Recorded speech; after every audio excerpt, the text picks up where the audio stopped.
It's Saturday for MotoGP at the Grand Prix of Malaysia. Welcome to Kuala Lumpur. This place is awesome. And now 28 minutes on the clock for the drivers to get going out there on the circuit.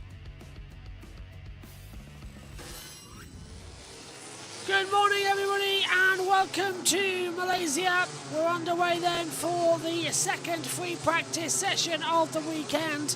We already know our top riders going through. It's dry at the moment here, which is the best news possible.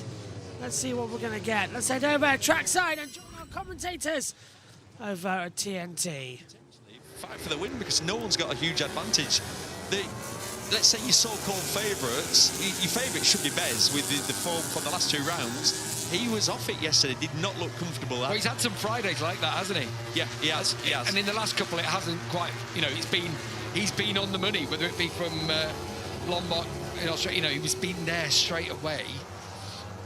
Yet, here, just the Friday had gone awry. So, it will be interesting. Another one, of course, Bez in Q1.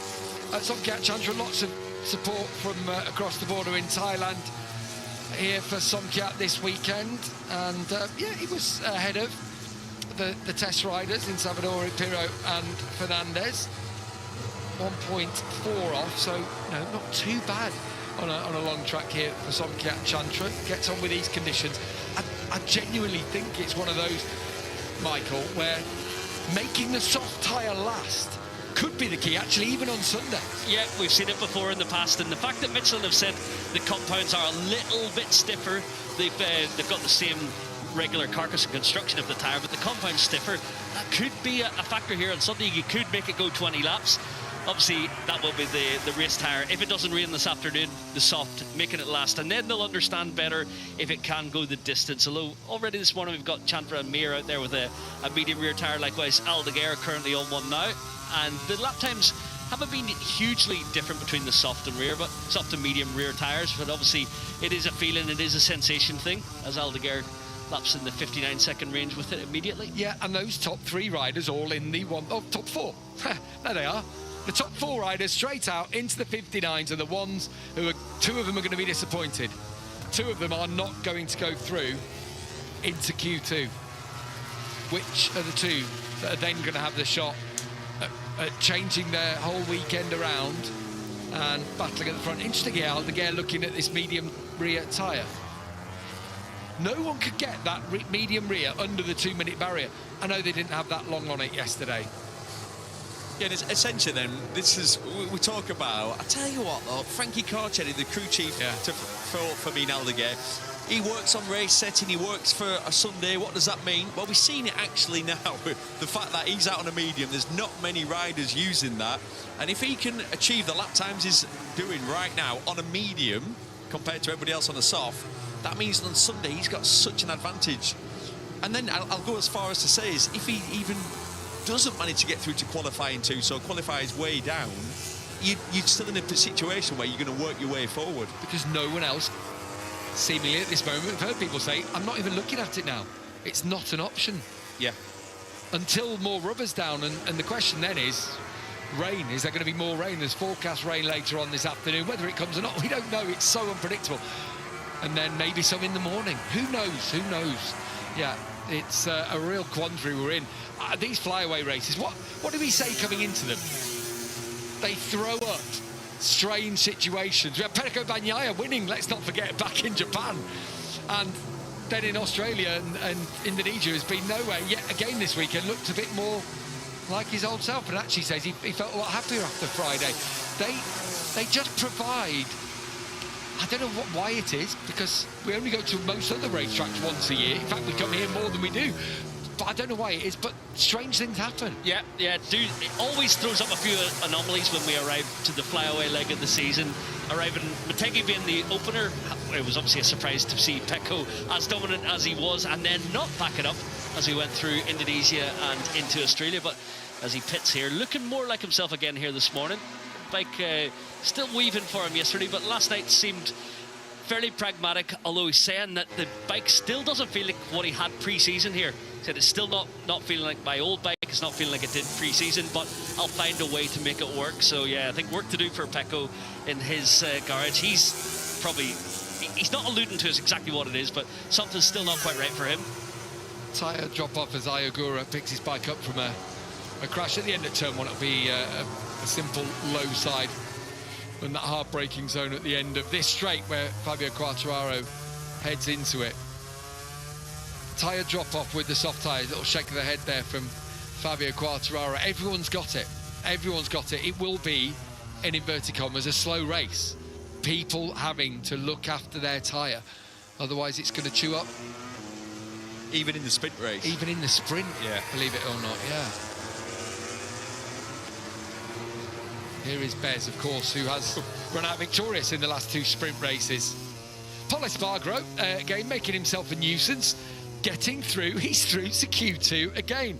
And from Pol's point of view now, that is 2 out of 3 when he's appeared this year that he's been through to Q2. And he's finished top 10 every single time. 9th, 8th and 10th he's had in main races this year.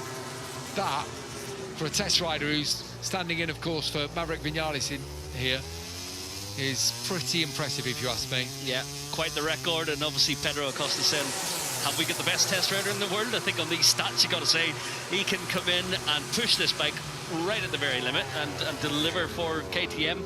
He's a perfect substitute, but also a great test rider and good ambassador for the brand. So in this situation then, with everyone now out here on used soft rear tyres, who's got the advantage? Do we know? Is there anything we can look at of the times from yesterday? Is there anything that, you know, this session is going to tell us now? Well, I'd say Aldeguer's got the advantage because he's out on a medium and he's doing, well, he's the fastest man in this session. He was the fastest man in the first practice session. He was the fastest man yesterday afternoon, right until everyone put soft tyres, let's say, 10 minutes ago, really. Not another crash for Gustavo Fernandez. Yeah, it's turn 1. He had one at turn 9 yesterday. Your number 1 role as a test rider when you're testing something like a new V4 is you've got to not crash the bike, and he crashed yesterday, that's his second crash. He did the same in Misano, crashed twice, didn't he? I can hear frustration from them. I spoke to Jack Miller last night. He obviously couldn't say certain things, but obviously he's keeping a very close eye. Fabio Quartararo's perhaps just seen Augusto Fernandez down there at turn 1. I don't know whether Augusto's got going. Maybe it was the yellow flag was still out. But Fabio Quartararo was saying, I don't need to speak to Augusto. I can look at the lap times. I can look at the speed traps. We could see it. The bike's turned down. There's no doubt about it. The rear ride height device wasn't working. And Augusto's saying, I think we need to turn things up. If we want to get to the end of the season with a bike ready to test for everybody and ready to go for the start of next year, we need to start pushing things on, Michael. It's getting to that. Even when Augusto Fernandez, your test rider, is saying that. It's not easy. You can't afford to be missing 20, 30, whatever the brake horsepower deficit is at the moment, because the bike reacts completely different once you put that horsepower into the mix. So, yeah, they need to be pushing the envelope with engine development. Obviously, they did lose an engine previously when Augusto last wildcarded. So, certainly an element of safety in Yamaha's first throws at this with the V4 in race trim. But, yeah, there's obviously potential. There's the initial teething problems, and then they will, I'm confident they will build a really great race bike, but it's going to take some time. And obviously, racers are always a little bit in a rush. They're always impatient and wanting it as fast as possible. But Fabio's going to make a decision on his future in, what would you say, March next year? Thailand? No, before March. So after testing? Here. He will make it at the test here in February, because then that is essentially the bike you're going to be racing all year. And if it's off the pace, I think he will speak to his manager and say, right, where we're at, what are our options moving forward?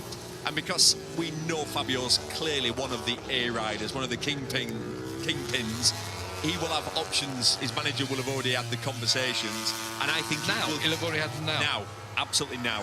So I think he will go early. If he's not happy with what he sees, he'll go, all right, because he's invested enough time now in the project, and he's been rewarded incredibly for it.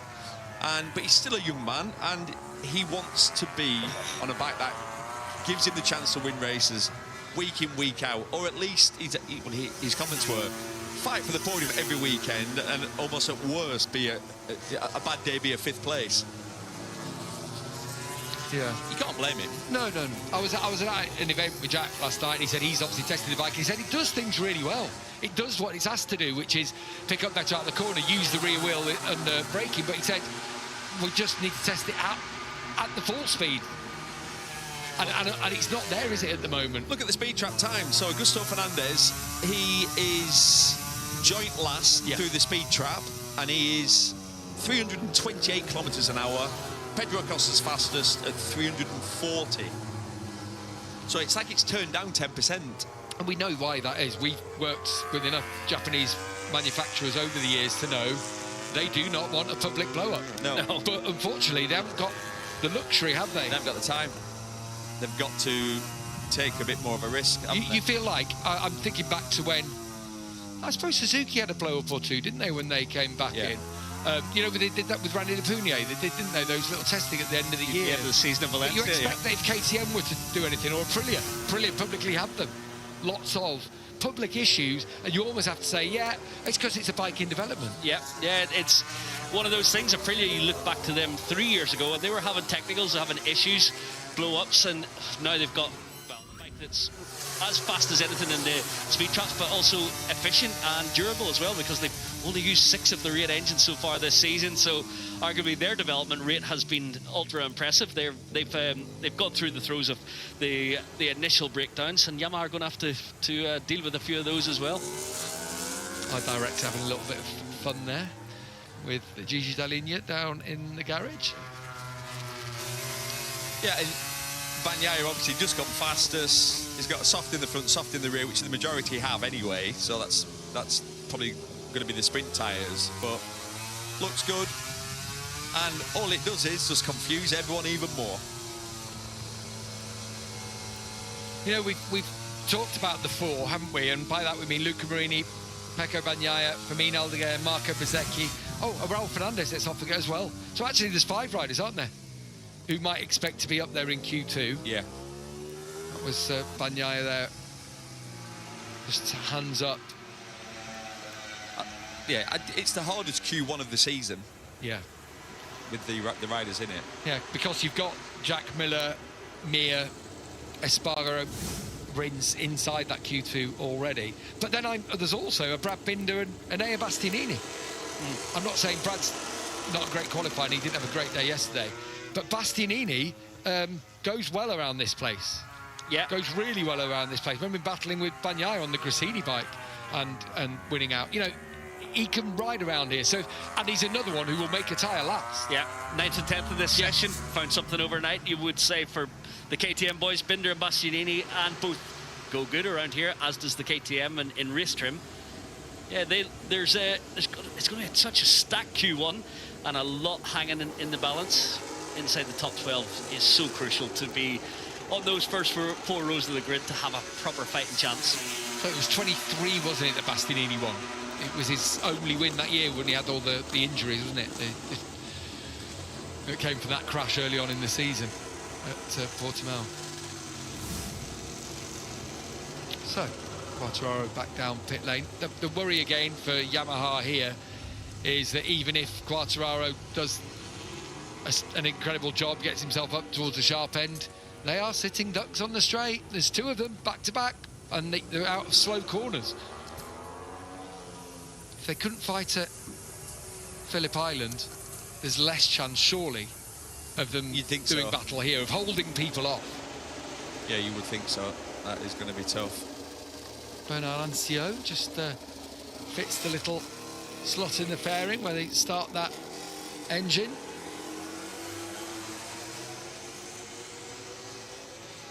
Is there much you've seen, Michael, on that bike that differentiates it from the one we saw in Misano? Because what are we, 6-7 weeks on now? Yeah, they've changed. Well, mainly the main frame has had a big overhaul in terms of the amount of brace points they put on it. So that tells me they're still very much in the development. They do it currently with their inline four more on the side beam, but the front spars now have got so many mounting holes to bolt plates on. So they've obviously made something that's very flexible, and then they add the plates on to increase rigidity just to get data and feedback. It seems to me at the moment this is a massive data gathering exercise for them, and then they'll go to the drawing board and design something that will be tested at Valencia by all the riders post-season, and then hopefully give them a steer before the return here for pre-season testing. One of the problems though that they're facing at the moment, and it's just lack of time. It's not. There's nothing they can do about it. Is you go to somewhere like Misano, which is probably one of the grippiest tracks of the year. And then they do the tests on the Monday after, and it's all rubbered in, and you gather a load of data, then you don't test then, and then you turn up here, and the track's filthy. We call it a green track. There's no rubber down. It's quite ripply. And then literally the bike feels like it's doing nothing you want to do. You've no setting for here, and it's like you're in the dark completely. The way the bike's reacting was nothing like the last time you rode it. These are all basically Augusto Fernandez's comments after yesterday, and he's a little bit confused. So it's just tricky, but that is the reality of the task they've got ahead of them. They've got to really work, and it's going to take time to find a base setting. And then you don't want to be changing the bike radically during that period, because then you get lost. And there are all V4s out there. It's not you put a V4 in your bike, V4 engine into your bike, and all of a sudden you're going to be going miles faster. That's not the case. It's the whole package. Yeah, it's how a V4 reacts with the frame, how it reacts with the suspension. How it transfer is one of the huge things. You know, you've got that second bank sitting further back and changing the mass distribution of the motorcycle. It weights it more towards the rear that little bit much. And all these factors come in. And then if you're not actually using the full power of the bike at the same time, you're not coming from higher speeds, you're not, you know, exerting the power. It's a big puzzle to put together. Yeah, because even you increase that horsepower, then you change the negative torque, let's say, if the compression alters, then that changes the deceleration phase. And it has been one good comment. Jack Miller, when he initially tested it, did say he feels that increased weight from the rear, which provides a bit of stopping performance from the Michelin rear tyre, and something the Yamaha boys have been lacking and missing and requesting a little bit from their current package. So yeah, there's definitely some positive signs already. That Luca Marini lap there was his 7th of this session. It's a 10-lap sprint. He's gotten second with it. It was a used tyre, so it's probably got a couple of laps on it. Yeah, that's right on the money. So it's not too far away, is it, for Marini there? God, how good would it be to see Honda fight at the front? That's what Alicia Spargro's drafted in. That's what the extra testing programme was. Remember, they only really had Stefan Bradl testing previously, and now they've got Espargaro, Nakagami, Bradl still doing stuff, Nagashima back in Japan. You know, they have got a good crew behind the scenes. They are trying to change their culture, change their effort. Yeah, and whilst all that's happening, Ducati can't test. And that's great, because that's why we're now in the situation we're in. That's why all the manufacturers have closed in. That's why Pirro's a bit rusty. It looks like they've moved the handlebars even higher for both Marini and Mir. It's quite. You look at where their handlebar position is, and they've like it relax riding. Yeah. Yeah, it's a good spot, that. High and wide. Yeah, look at that. That's Isn't straight. it? They've definitely got front-end feel and confidence. Look at how the gap between the bottom of the handlebar and the fairing.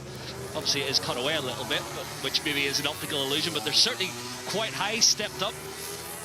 This man's got front-end feel, hasn't he? It's a fact. Because you've just set the fastest time, and he hasn't crashed all year. I know I keep mentioning it, but it's impressive, isn't it? That means you've got front-end feel. You can feel what the limit is. Look at how that dropped down there now. That little drift into the corner. That'll look good for Marini. He's just got quickest. Lap 8, 10-lap sprint race. Now, they are looking at the soft tyre as a main race tyre. It's a 20-lap MotoGP race. You're going to have to hang on to it. Zarco's just gone 7th. Mir's also on a half-decent lap here. anyway, at least it puts them in the picture. Yeah, bearing in mind, the best race lap we've seen is a 58.9, and he's just gone half a second quicker on the 8th lap of the tyre that he will race in the sprint this afternoon, if it's dry. It's an impressive run from Luca Marini. Joan Mir goes third.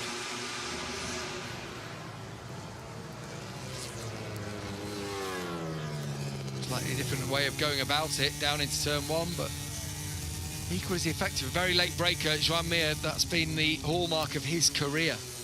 And that bike seemingly helping him more and more to do that as Frankie Morbidelli runs a bit deep. He's had a couple of off weekends, hasn't he, Frankie? Yeah, he has. I don't know what he crashed. Well, it's because his bike's in Pecco's garage. Oh, No, that's why, isn't it? Yeah. or parts of his bike are. No, but On the wind up there. hang on. We were told off the factory Ducati team that didn't happen. No, it couldn't. No, yeah. No. No. Sorry, we're stirring the pot. I know it's the It's that point in the middle of the season. night, but yeah. It's just that there's so many confusing things going around at the moment in the Ducati camp. No Marc Marquez for the rest of the year. I'm sure you're all aware of that, but just in case you hadn't heard the news, he won't be testing in Valencia. Pecco Bagnaia talking about that, saying it is a loss. It is to not have him putting data on the bike, pushing it to the absolute limit. Of course it's a loss. But Marquez has to do what's right for him, doesn't he, in this situation? And that is recover.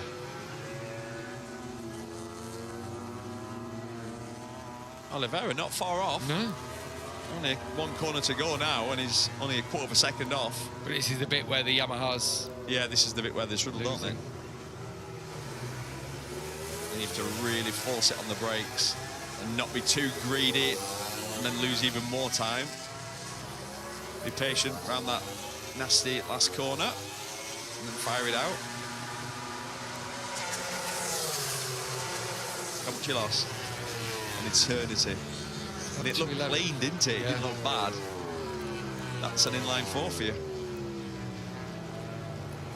Deep down at turn 1 for Miguel Oliveira, so up to 11 for him, replaced now by Raul Fernandez. Aprilia's just not quite there yet, is it? Definitely not. Yeah, the pictures we've seen of Bezzecchi earlier in the session, turn 12, the front was pushing, he was pushing again into 14, likewise into the last turn, so yeah, I think it's not coming as easy. Also, they won't have as much data from here as the other teams, will they? I know that's going to confuse, but Jorge Martin crashed early on in testing. Raul Fernandez was injured during testing, wasn't he, as well? So you can imagine there's possibly not as much bank of data that the others will have. And in a way, the bike looks like a different package than it did in February. It's true. There's a lot of evolution going on throughout the season. Fabiano Sterlachini's finally getting his fingerprint on that bike, and as we hear from Paulo Bonora, they're just evolving all the time. And yeah, I think it is like starting from scratch a little bit here this weekend.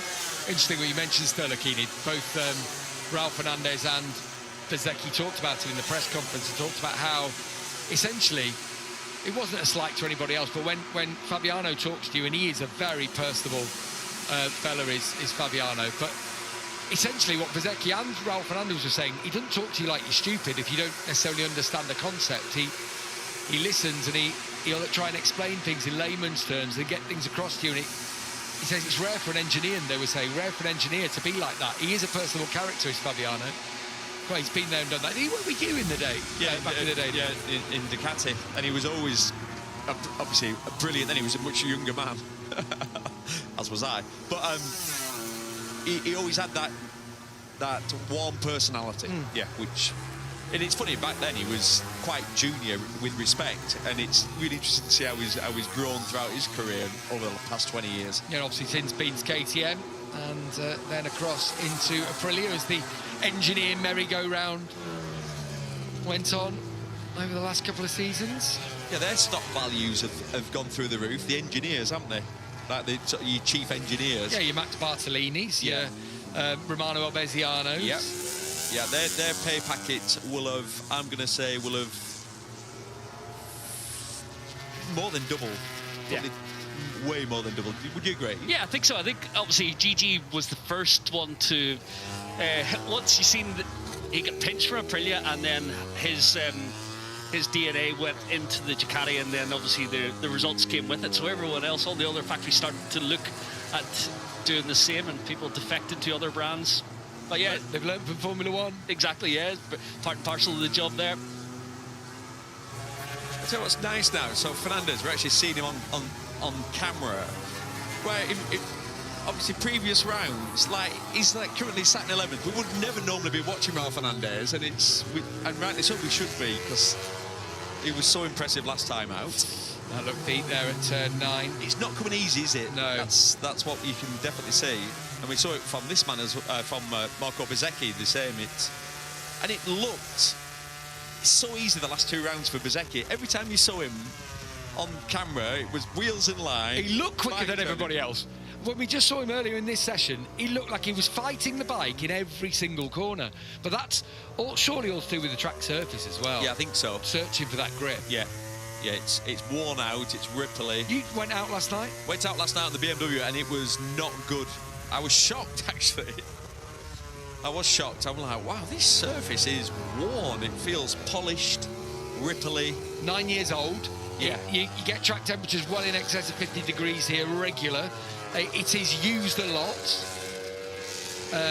You can understand it. You can understand it, yeah. It is ready for a resurface, absolutely. I'm assured by riders I spoke to last night that it was discussed in the Rider Safety Commission. They say it's in the offing, and if they were to do so, they would level that last corner.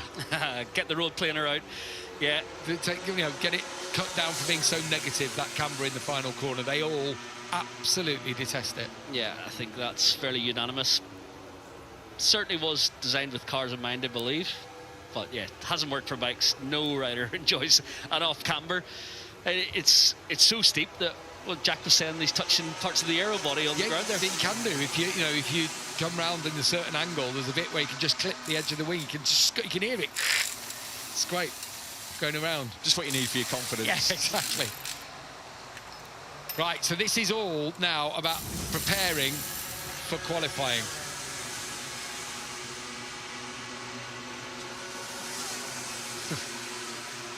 Aleix Espargaro down there.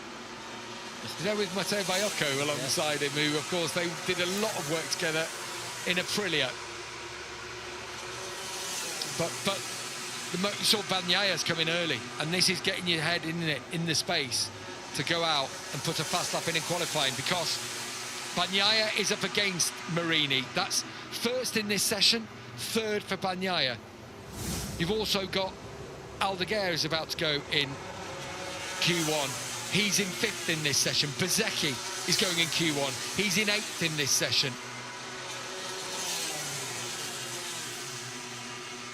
Now it is about trusting in your package to get the most out of the soft tyre. So this is what Aldeguer has done. He's put 2 softs in. He's going in the pits now anyway, but he's gone just to have a feel and doing it. Obviously, that's it, a time attack lap. Oh, Rins. Already in Q2, Alex Rins.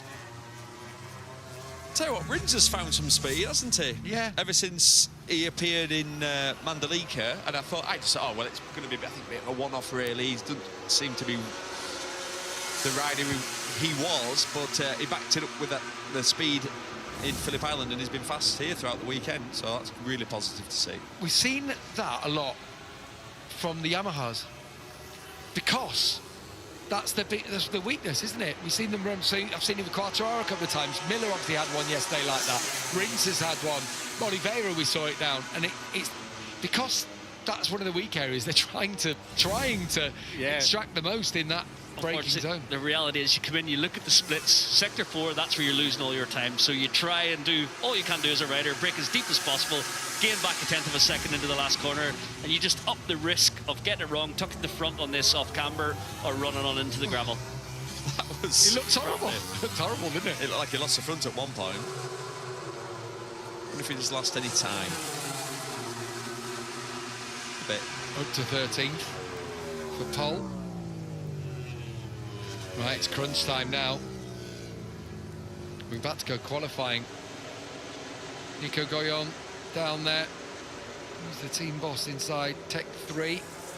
be delighted what he's seen with Paul Espargaro. I know Maverick Vinales has been in the Red Bull Athlete Performance Centre back in Salzburg, doing a little bit of extra training, as has Jorge Martin, in fact, trying to get themselves back and ready. Martin, it feels like we might see him in Portimao, or at least we're definitely going to see him in Valencia. I'm certain of that. Yeah, you'd feel like he should come back to Portimao just to build himself up to Valencia, even if he's off the pace, but just works those muscles. Bike fitness. Exactly. Getting some of it in, yeah. And the reason we say that is you can't just turn up to a test cold. No, you don't stand a chance then, because you're off the pace, your information, you're not super sensitive to changes, your feedback's not going to be quite there. You're sore. Yeah, everything will be aching. So, we have got qualifying at the Malaysian Grand Prix about to come up, and it is a vital. It very much is a vital session. Marini, Morbidelli, Bagnaia, Mia, Aldeguer, Quadraro, Alex Marquez, Bezecchi, Zarco, Costa, the top 10. Ralph Fernandez, Oliveira, Paul Espargaro, D'Antonio, Miller, Ayagura, Binder, Bastianini, ahead of Salvadori, Rins, Chantra, Augusto Fernandez and Mikel Pirro. That's the order of things after the second practice session. We're going to be live now on JB Motorsports. Make sure to move over now for all of the action. What a start we're witnessing. It's going to be an interesting one. Crossover now to JB Motorsports for qualifying.